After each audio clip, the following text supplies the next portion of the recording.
Hey guys, welcome to the Phoenix Project. Today I'm talking to Meleane, the owner of Dox Fresh. Welcome to the podcast. How you going? Hi, I'm good. How are you? No, yeah, I'm going good. It's going good. It's good to have you here. Oh, Um, I'm so excited. so now how's your day been going anyway?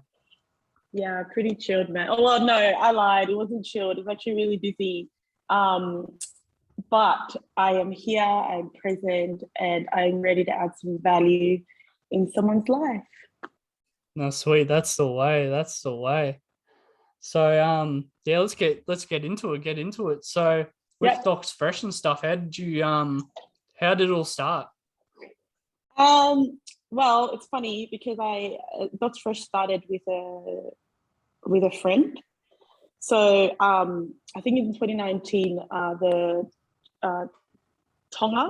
They won the rugby game. I'm not sure if you remember. Matama Tonga. Anyways, shout out to all my Tongans. They won a massive rugby game, and that was the first time Tonga had won. And my mate and I, his name's Chris, we were just chilling, watching TV.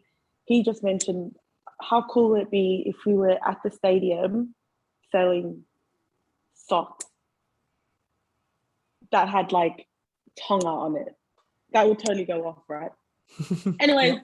and literally that's how it developed. So we were like, hey, that's such a cool idea. Let's go start selling socks. So then we came up with this name called Dox Socks. And then just a bit of background, because I'm Tongan, Yep. Dox in Tongan means like bro. Oh, So okay. that's where Yep. the name comes from. Like Oh, Dox okay. is I like see. bro. So like if you ever hear Pacific Islanders call each other, hey Dox, hey Doko, that's it's legit like hey bro. So anyway, so that's how that started, and then we legit like got straight into like planning what the business will look like and what like we were legit wanting to sell socks until we got into the market and then started researching suppliers for socks, and we realized we're actually not professionals at what good quality socks look like. So that's when we decided to develop it from purely just socks to maybe something a little bit more, which is like shirts that are cool and trendy. Well, after we found out what our target, like after we did our whole business plan, and we figured out that young kids would want to be wearing something that's a bit trendy, and then that's when we developed into a little bit more like shirts and bucket hats and all of that. Um, and then slowly, when when you start a business and you're trying to do a lot of research in the market of how someone went from a business idea to actually running like a really successful business. So in the process of doing all of that research, we found that when you're trying to sell a product, people buy into the why, then they do the actual product. So we then had to figure out we had to link an emotional connection to the actual product. So for me, I'm quite passionate, just like you, quite passionate about helping others build their self-confidence and self-esteem. And so that's how Dox Fresh's why then came into play. So our selling point was we want to be able to instill a growth mindset, Yep. and for you to wear a Dox Fresh brand, we want you to feel like you're confident in the brand. And if someone was to ask, hey, what's Dox Fresh about? Well, let me tell you what they're about. They're about building self-confidence. They're about, growth mindset, rah. And then you start that conversation, and then you're sitting there having an empowering conversation with a young person. So anyway, so that's pretty much it. So it all started from watching TV, a rugby game, wanting to sell socks, and now, you know what I mean? Like we're actually Yes. making, That's we're helping kids online. So no, it's it's so funny. weird how it all It's happened. yeah, it's Yeah, weird how things can happen, eh? Like it just yeah, developed. yeah. So how has it been from when you started to now? How's that whole Evolved. stage from then to now? How have you Yeah. changed, and how's Docs Fresh changed and everything like that? I think Dox Fresh has definitely developed as a brand, and Dox Fresh has started to mold me as a person as well. Everything that Dox Fresh promotes is not based off opinion. It's legit. I've had to get out of my comfort zone and find resources that are true to then be able to teach that to young people. Otherwise, I'll just be posting jargon, and there's lots of them out there. So it developed me as a person where, because I was never a reader, right? I was never the one to read books, and so it helped push me out of my comfort zone to find this awesome, interesting books that I could read, find resources that I believe that will help a young person, and then be able to articulate that online that would capture their attention. So Dox Fresh has been, I guess, kind of a massive navigation process for me, where I just figured it out. And I think there's a lot of people out there who are starting businesses, and some who are running, really successful businesses. So why not learn what they've done, copy and paste it, tweak it to how you would like it, and then make something out of it. So as the brand developed, I also developed as well. That's how it's helped me. Oh, sweet. What's been like the biggest thing you've learned since you've started the brand? Oh, great question. The biggest thing I've learned. Oh, I think people want to see more like authenticity, especially online. I'm not sure about you, but like I like to sit there and watch like people cook. And then they just chat, but you feel some kind of emotional connection. So I think people really crave that emotional connection. So with Dox Fresh, we try to language it and keep it really chill, because our target audience are young Pacific Islanders. So what was the question again? Sorry, what's the biggest thing you've learned since starting Dox Fresh? Like, what's the biggest thing you've learned? Authenticity is what will sell over pretending that everything's picture perfect. That's the biggest thing. Yeah, I can totally agree with that, because there's a lot of other brands out there that I've seen over the years. They seem to think they don't show that authenticity, and they sort of disappear over time. And I've noticed that with other clothing brands or other brands like that as well. That are gone now, where a couple of years ago they were sort of around, but they've totally gone. You don't see it anymore. Yeah, that's right. Like it humanizes it a lot, especially because you're seeing everything over a piece of technology. At least you can still have that human touch through the screen. So that's the biggest thing that I've learned, not only just in reaching people online, but in your everyday life. Authenticity sells a lot more than pretending that everything's picture perfect. Oh, sweet. Yeah. So what's what's the plans now with Dox Fresh? What's the next step? Well, I've got so many ideas. I just have to figure out how to put it into a strategy and take action. But eventually what I'd love to do is get it, because the whole brand is targeted at young youths.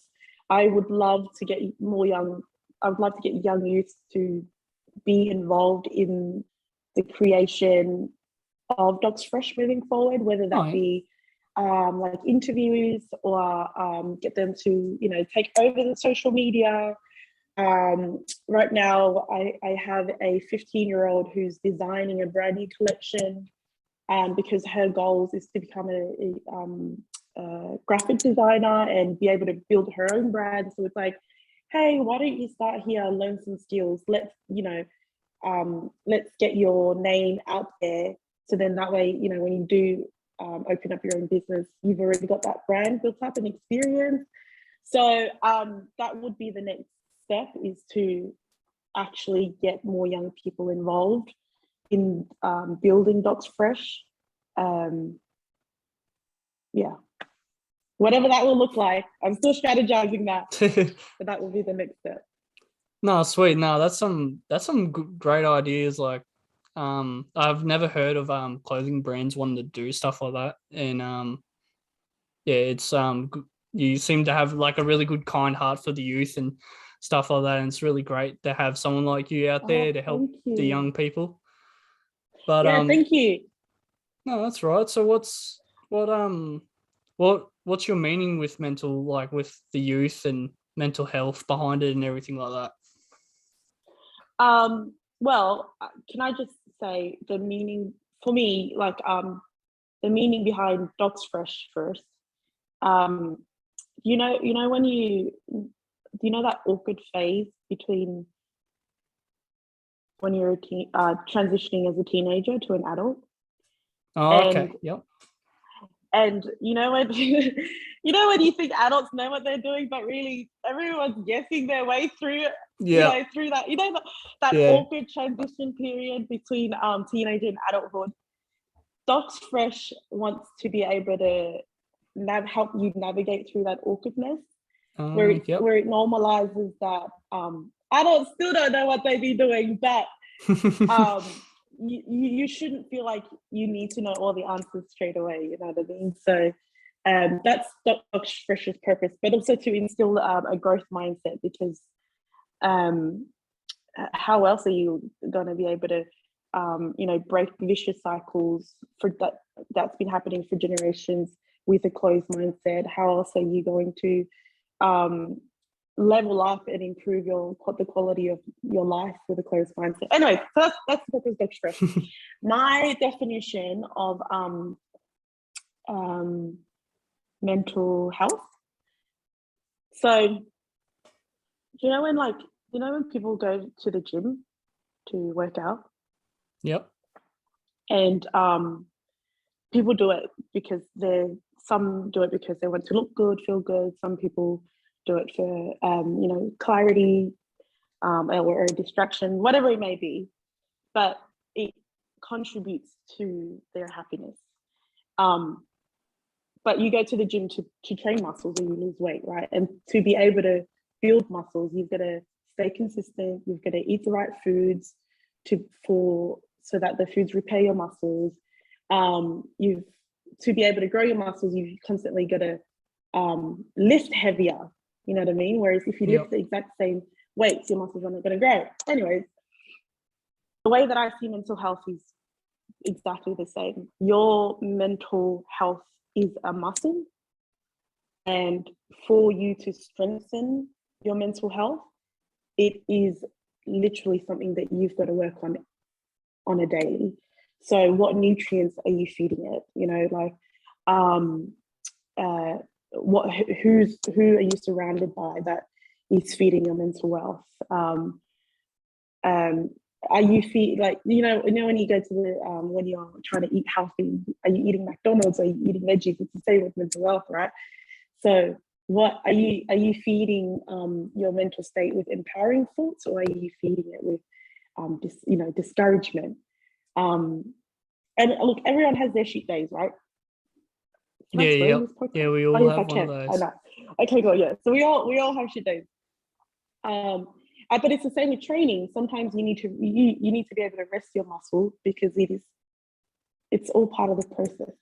So when you do go through those shit days, just understand that it's still part of the process. But at least the mental health, at the start of your journey was here, and then when you have your shit days, at least you're able to handle it, but at a higher level as you were before, when you started.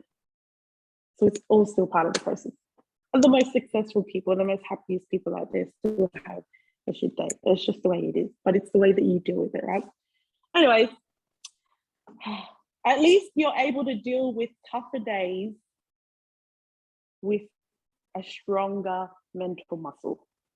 That's a good one. Let's put that on a that's the t-shirt. way. That's the way. Let's put it on a t-shirt. No, I'm joking. No, but yeah, I get what you're saying though. Yeah, that's I think I think similar to what you're saying. Yeah, you got to focus on like in the gym, focus. You got to have times where you focus throughout the day on your mind and like refresh yourself.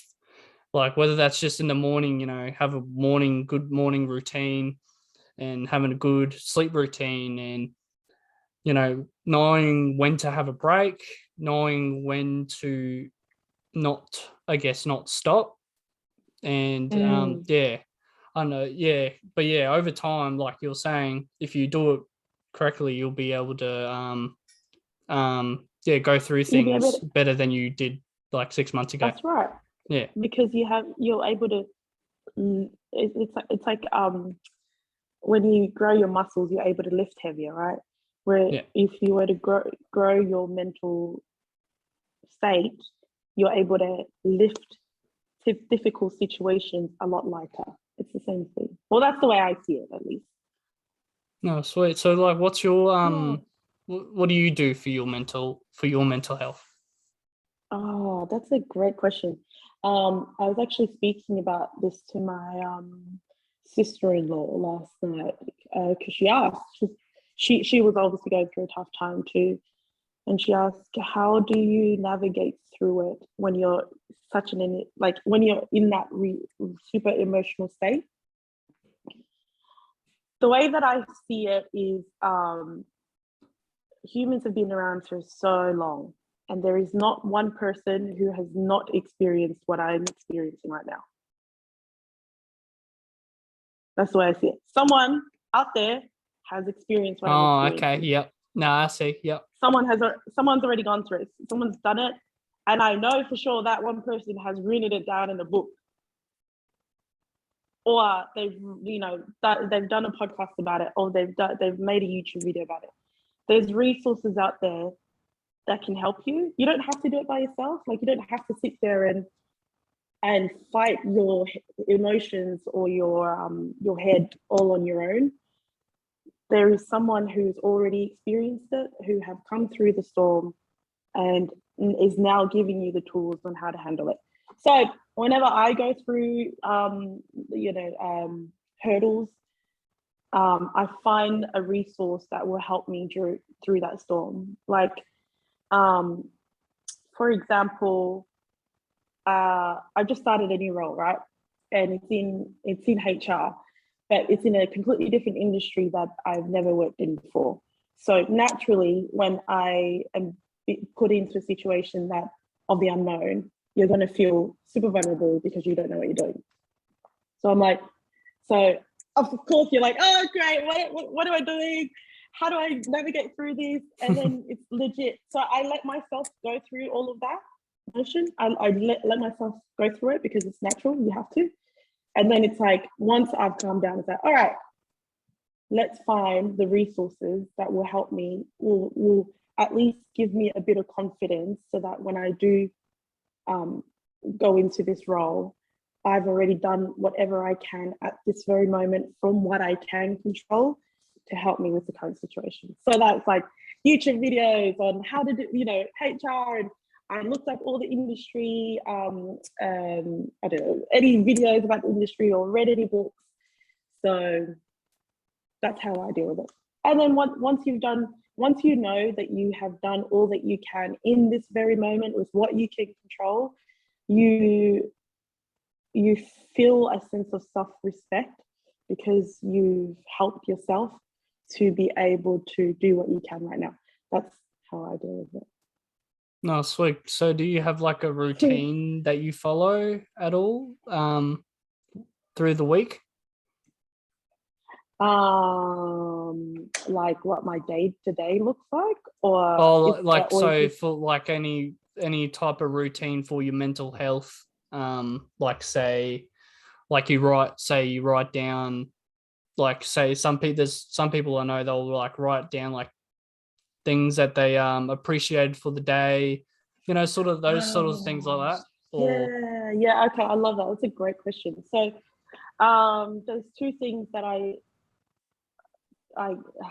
must do in the whole week. Number one, I have to find a mantra for the week, and that is going to be my sole focus for the whole week. So the way that I find my mantra is whatever outcome I want by the end of the week is what I will start the start of my week to be. Does that make sense? So, for example, this week. no, yes, Does that make sense? Go over. Yeah, you're able to go over that again. Yeah, I was like, what? That didn't make sense. Okay, so whatever outcome I would like at the end of my week, I will find a mantra and start that at the start of my week. Okay. Yep. So, for example, this week is was my first week at my new role as the HR manager. So the outcome that I want at the end of my week is to be able to feel like I've done all that I can in my first week, the best that I can in my role, knowing that it's like unknown, it's like uncertain for me. Yeah. I'm still learning in the industry, right? So anyway, the mantra for me at the start of the week is find a way. That's my mantra for this week, find a way. So if during the day at my new role, I hit a wall and I'm like, I have no idea how to do that, I remember my mantra, find a way. Okay, cool. Let's go. So that's legit how my mantra is what my go-to for the day when I hit a wall, whatever that is for the whole week. And then the second thing that I have to do every single week is I have to follow my routine for the day, because when shit hits the fan, I know I have confidence in myself that even though everything else around me is uncertain, I have built certainty in myself because I have done what I said that I was going to do for that day. Oh, sweet. No, great. So, so with that, like, is there any experiences that you've sort of learned from that helped you with your mental health sort of thing? Oh, if you know what I'm saying, do you know? What experiences, like what hurdles have I gone through to strengthen my mental health? Yeah, like that, yeah. So, yeah. That is a great question, love. Oh, actually, one. So I had a job in door-to-door sales. Oh, okay. There's annoying people that can't see a door. I did that. I did that. How did that go for you? I was quite young, and I didn't know what I wanted to do in life, and so I jumped into sales because what else was I going to do? So I think I was 18. Anyway, the biggest hurdle that I experienced at that time was like being rejected by so many people, and knowing how to navigate through that, where I needed to create my own yeses internally to be able to handle all the external no's. I don't even know if that makes sense. So that made sense. Yeah. At that time, my number one fear was always never not being loved and not being accepted. So rejection was my number one fear, right? And so when I was doing sales, all these insecurities started like popping up in my face. I was like, where did you guys come from? I thought I was doing pretty well, And so navigating through that by having the right people around me who were also certain in themselves. So, picking up what their mentality is like in themselves and how they deal with rejection. I then copied and pasted those tools within myself. I forgot. I'm going on a tantrum now. I forgot. I forgot where we were going at. Sorry. No, you're right. Sorry, but that was the biggest hurdle, was knowing how to deal with rejection, and also being able to learn how to validate myself so that I don't need to get validation from other people. No, that sounds great, Cal. So do you what's that? Did that answer your question? No, I was just saying, no, that's great. No. Because yeah, I've had to deal with that a lot too. When I was a bit younger, and yeah, having to feel accepted. Yeah, having to feel accepted wherever I was, Natural. sort of thing, whatever group I was Yeah. in different areas, like whether it was at work or when I was playing sport, or or if within the family or anywhere. Yeah, sort of like, it's good now. Like, I've sort of learnt that to always just be always be proud of who I am, but also proud of who I'm gonna become. So Yes, yeah, I love that. Because, like, mind you, it's still a work in progress for me. I'm not saying that I love myself 100% and I don't need anyone's validation. Of course, it's still natural to want to be loved. But it's definitely, I'm definitely a lot further in my journey of validating myself, as I was when I was 18 years old, craving, that love. So yeah. Well, there's no such thing as being perfect. No such thing as being perfect. Yeah, and I think I'm not sure about you, but the biggest tool that's helped me, and I think it will definitely help everyone, is if you were to separate, if you were to have two of you, Dylan, right? If there was two of you, and you said to, okay, hey Dylan, I'm going to, I don't know, go to the gym today, and then Dylan number two is like, all right, that's all good, let's go to the gym at 2:00, and then Dylan number one was like, but Dylan number one didn't go to the gym at 2:00, as he said. Dylan number two would feel let down, obviously. And then the next day, Dylan one will be like, hey, let's go to the gym again. But Dylan number two will be like, no, but I don't trust you. So it's like a relationship with yourself, right? If you say you're going to do something, do it. So that was the biggest thing that helped me build that self-validation, is having a good relationship with yourself. Whereas if you say you're going to do something, do it and follow through. That's the point that I was getting at. I really didn't need that analogy of Dylan 1 and 2. But it's for the kids. We got there. At least we got there. We got there. That's what it's all about. Oh, crap. So who's been a big inspiration or been your mentor through the stages of your life? Oh, that is a great question. I think there's been different mentors in different phases of my life. So, like, obviously, standard growing up, it was always my family. Specifically, my brother. His name's Moses. Shout out, hey Moses. Who has the biggest heart and the work ethics. So that's what I saw. And he's such a leader. He would always follow through in what he would say, and so I would see, and the way that he would address things was quite respectful in a way. So what I took from him was always if you need to address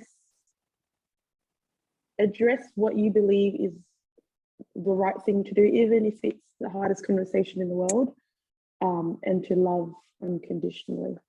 So that was my big bro. And then fast forward a few years later, my biggest mentor is the owner of the sales company that I actually worked at. He was my mentor because I developed a really good relationship with him where I learned a lot of the business practices from him. And so the knowledge that I have today to be able to run Dox Fresh has come from literally being right next to him, his right hand, and learning everything about the company from starting it from scratch to be able to making it profitable. So that was my second mentor. And then my third mentor would be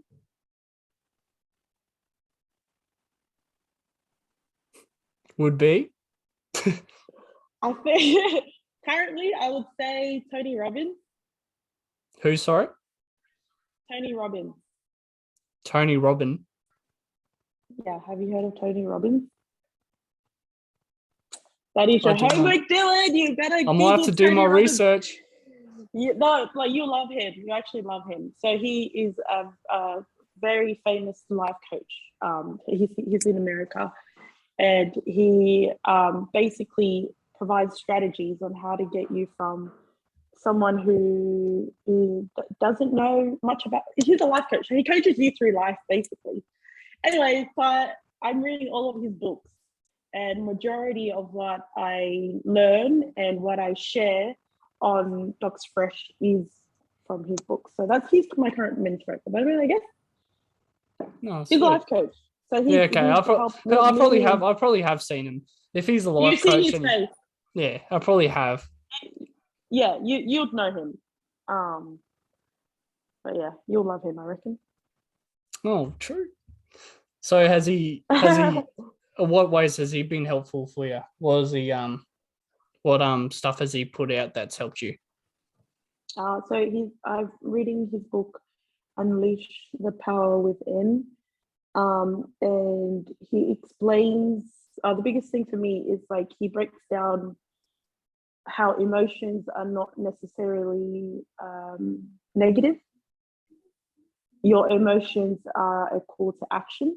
So and then he breaks down each emotion and what the message that they're trying to tell you, as opposed to seeing it as something that's a deterrent.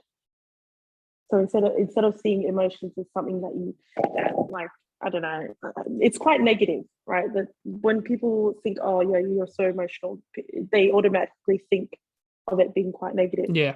So he explains that in a way where it's you should see it as a call to action. So for example, if you experience the emotion of anger, that is a message that you have a rule or a standard that either someone has violated or you have violated for yourself.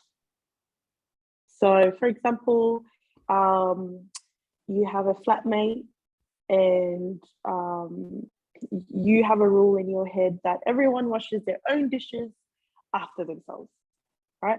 But then your roommate came and just left his dishes in the sink. What's your automatic emotion? You're going to get angry because you have this rule that has been violated, right? So then you experience the emotion of anger. So when you experience the emotion of anger, how Tony Robbins explains it is this is how you manage it. Number one, either they don't know your rule because you haven't experienced it, you haven't explained it to them, or you need to change your rule to match the reality that you're in. Maybe he didn't wash his dishes because he was just rushing to go to work. You know what I mean? So yeah, I get what you're saying. Yeah, see what actually happened behind, see what actually happened first before, getting angry. Sort of know what's going on first. Yeah, it's more just explaining that the emotions that you're feeling is just a message to take action about it, as opposed to letting it overwhelm you and then the results of that emotion is disempowering to you and whoever you're experiencing this emotion with. Whereas he provides the tools to be able to help you kind of take control of your emotions and know how to handle the situation a little bit clearer. So that's the biggest thing that he's taught me, and I absolutely love.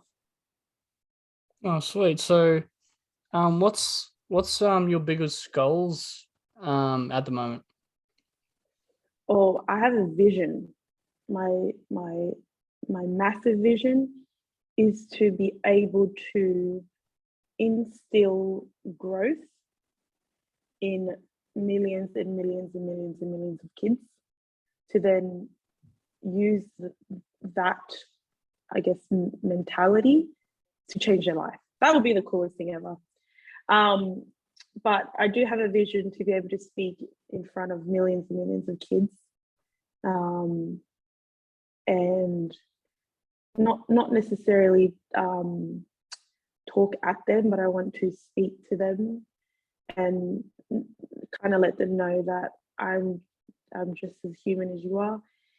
Like when people come up on stage and they speak, don't think of them as something that's so far away from you. It's like, nah, bro, I'm literally right here with you on this journey. Let's all go, let's all go together and build a better quality of life. So visions, I have visions, but I have yet to articulate them into specific goals and strategies. No, so what makes you wanna help kids so much, teenagers and stuff like that so much? Oh yeah. Guide them. Okay, well, I'm an auntie to like 20-something nieces and nephews, right? and like all different ages. Like my youngest niece, she is, I think she's 3 or 2. And then my eldest is 24. So okay, there's just a massive age gap. Yeah, and I'm the only auntie who doesn't have kids. So I'm the go-to auntie. So all the nieces and nephews, they run to me because I'm a lot closer to their age than they are to their parents, right? So anyways, they all come to me and with the same concerns. Auntie, how do I? I'm scared to do this. How do I navigate through this? Auntie, how do I communicate? Like this in this situation? Auntie, how do I deal with this relationship problems? And I find that it's the same concerns that they come to me with. And so the way that I see it is, if they're experiencing the same things that you and I experienced when we were teenagers, navigating through to adulthood, there is so many out there who are experiencing the same thing. So I'm basically an auntie to like the whole world. That's what I would love to do. But the number one why is to like also break the negative cultural assumption, of Pacific Islanders. That is the whole purpose of it. We are not. Do you know many Islanders? Yeah, a lot of my friends from Cairns are Islanders. Yeah, Like a lot of not Tongans though, more Cook Islanders, yes. Torres Strait Islanders, Papua New Guineans. So yeah, a lot of them. Yeah, so a lot of Pacific Islanders. Yeah, and we're just going through this vicious cycle, where we genuinely have natural skills. Like we're great people, right? We're great people. I know that you love us. Anyway, but we may not know, may not have the tools to be able to, create a better quality of life for us and to be able to break that vicious cycle. We may not know how to do that, right? So the ultimate goal, I don't know how, we're still trying to figure out how Dox Fresh is going to play into that, or whatever business we're going to build in the future. But the ultimate goal would be to navigate how and break that negative cultural assumption about Pacific Islanders, and see more of us, on the TV. But that's not the whole purpose of it. It's the whole purpose of it is to build better quality of life for our people. No, yeah, I get what you're saying. Yeah. Yeah. Because I'm from the ghetto, ratatata. And, also building a better quality of life. So why not share that with the whole world? Oh, sweet. Yeah. So where do you see it in 5 years' time? Dox Fresh. 5 years time. Definitely. I reckon I'll be doing Dox Fresh.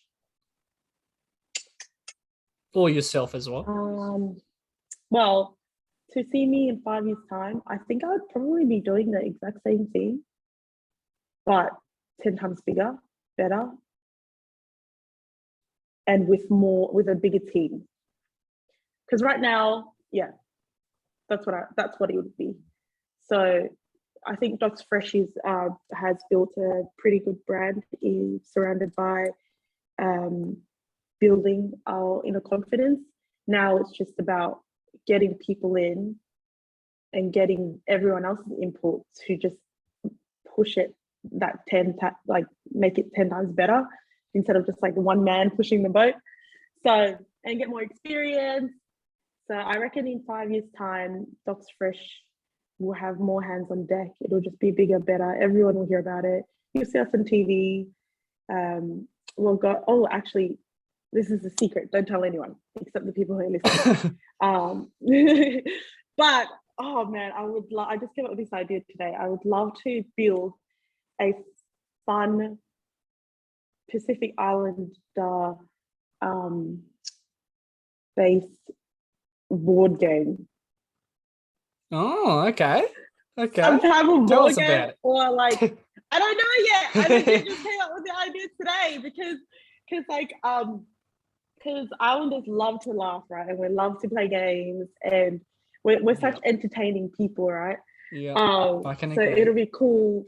Yeah, it'll be cool to come up with like that game that not only will it bring people together, but it will also include ways to still push you out of your comfort zone, because that's the whole purpose of it, is growth. So I don't know yet. We'll figure that one out. But that's on the tracks. 5 years' time, we're gonna have the maddest Pacific Islander game that even you're gonna be playing. Ooh, so. Can't wait to see it. Can't wait.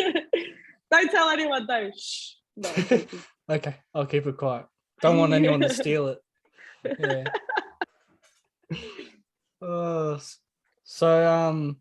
Yeah, I think that's really all the questions I have. Hey, I really appreciate you coming on. That was really good. Is there anything you'd like to share before we end the podcast? Anything I would like to share is your current situation is not your situation forever. Please know that what you're experiencing today is not new and unique. There has been someone who experienced it, no matter how shit like the situation is.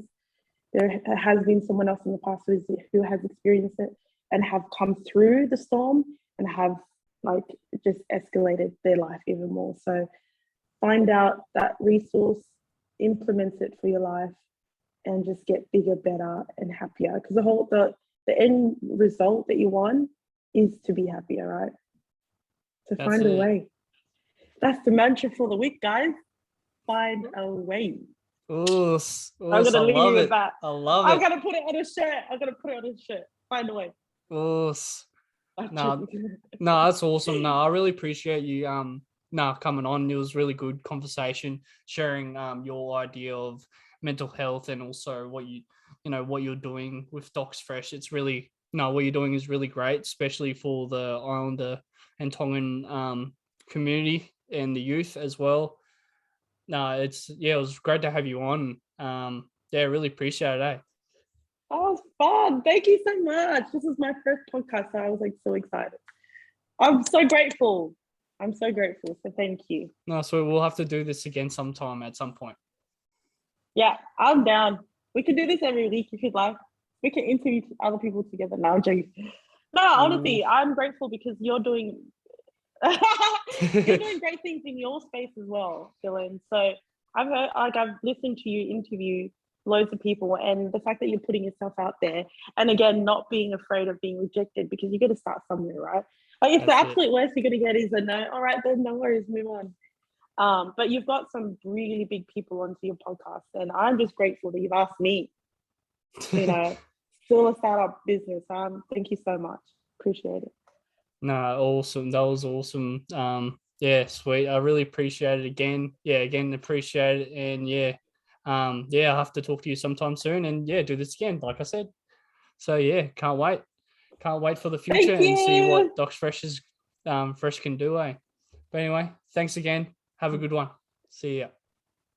See ya.